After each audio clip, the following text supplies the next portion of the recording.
Alright, Gautam Lahiri. Gautam दादा, आपको क्या लग रहा है? आप तो बहुत क्लोजली फॉलो कर रहे होंगे, ये सारा बवाल आखिर हुआ क्यों? दादा क्या लग रहा है?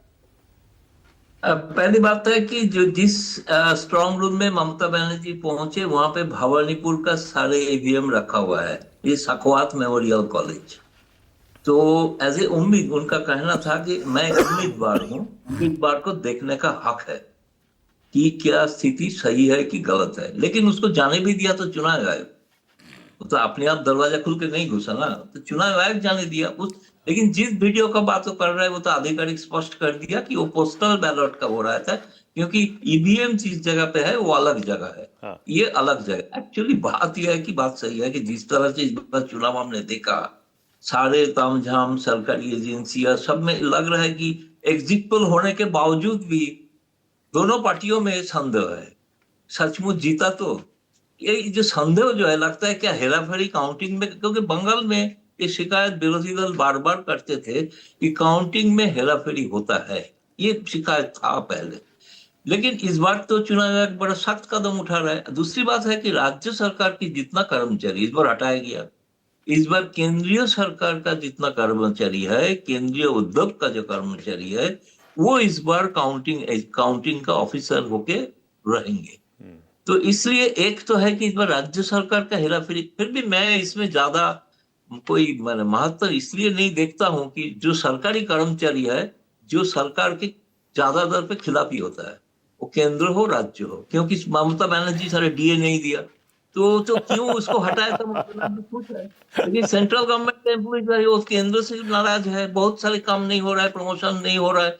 इसलिए मैं लगा किस कारण से किया मुझे आपने पता अच्छा नहीं हुआ है। दादा ये मेंशन कर लेवल दिया। प्लेइंग फील्ड हुआ है, हाँ, लेवल प्लेइंग फील्ड हुआ है। आपने ये अच्छा हुआ ये मेंशन कर दिया।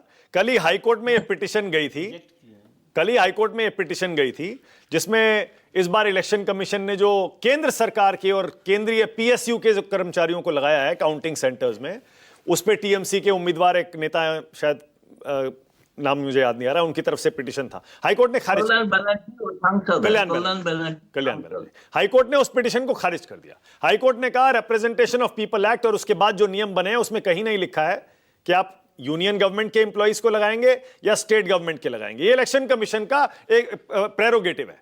तो दादा आपको लगता है ये केंद्र सरकार के कर्मचारी हों या राज्य सरकार के कर्मचारी काउंटिंग सेंटर्स में बैठे हों, आपको वहां काउंटिंग में गड़बड़ी का कहीं कोई किस्सा याद आता है या आपको यह लगता है कि काउंटिंग में गड़बड़ी हो भी सकती है या नहीं?